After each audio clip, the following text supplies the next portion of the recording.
78వ స్వాతంత్ర దినోత్సవ సందర్భంగా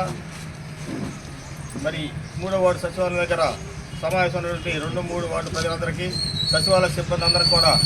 పేరు పేరున అభినందనలు శుభాకాంక్షలు తెలియజేసుకుంటాను. మరి 1947కు ముందు అంటే 78 సంవత్సరాల క్రితం కేవలం వ్యాపారం కోసం మన భారతదేశానికి వచ్చి బ్రిటిష్ తెల్లదొరలు మన దేశాన్ని ఆక్రమించుకొని మనకు స్వేచ్ఛ స్వాతంత్రం లేకుండా ఆస్తి హక్కు లేకుండా మరి దుర్మార్గంగా పరిపాలన చేస్తుంటే అప్పుడు మన నాయకులు మన దేశానికి స్వతంత్రం కావాలి, మన బానిసలాగా మన బతకడం ఏంటి అని చెప్పి అప్పుడు దాకా మనలో ఉన్న అనైక్యతను పక్కకు తీసేసి అందరూ సమైక్యమై యూనిట్గా భారతదేశ స్వతంత్రం కోసం మరి బ్రిటిష్ వాళ్ళని మన భారతదేశం నుంచి పారదోవడం కోసం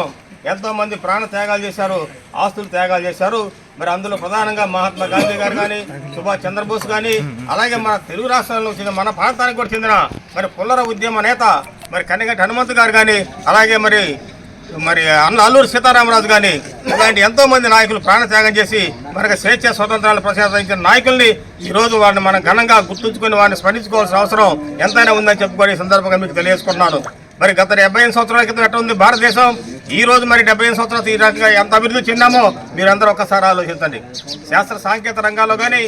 విద్యారంగంలో కానీ, వ్యవసాయ రంగంలో కానీ అన్ని రకాలుగా అభివృద్ధి సాధించాం. ఇంకా సాధించాల్సిన చాలా ఉంది. మరి ఎంత సాధించాలంటే మనం కూడా అధికారంలో ఉన్న ప్రభుత్వాలకి ప్రజలుగా మనవంతుగా మన సహాయ సహకారాలు అందించిన బాధ్యత మనందరికి కూడా ఉందని చెప్పుకొని ఈ సందర్భంగా మీకు తెలియజేసుకుంటున్నారు. మరి మన కొత్తగా మరి గత 5 సంవత్సరాల్లో పరిపాలన ఎలా ఉంది, మరి ఇప్పుడు ఎలా ఉందో మీరు ఒకసారి ఆలోచించండి. మరి 5 సంవత్సరాల క్రితం కూడా మనకు స్వేచ్ఛ స్వతంత్రాలు కోల్పోయే సంఘటన మీ అందరికీ తెలిసి ఇక్కడ సచివాలయ సిబ్బంది కేవలం 5-6 గంటల్లోనే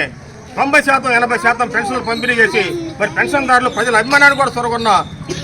ఉద్యోగులు ఎవరైనా అంటే మన సచివాలయ ఉద్యోగులు. ఈ సచివాలయ ఉద్యోగాలు కూడా ప్రత్యేకంగా గుర్తింపించి సచివాలయ ఉద్యోగులు ప్రభుత్వ కార్యక్రమాన్ని రాబోయే రోజుల్లో కూడా ఇంకా ప్రజల్లోకి ముమ్మరంగా తీసుకెళ్లి ఎప్పటికప్పుడు ప్రభుత్వానికి సహాయ సహకారాలు అందిస్తూ సచివాలయ సిబ్బంది కూడా మీకు ప్రత్యేకంగా గుర్తింపు తెచ్చుకుంటారని, అలాగే రాబోయే రోజుల్లో కూడా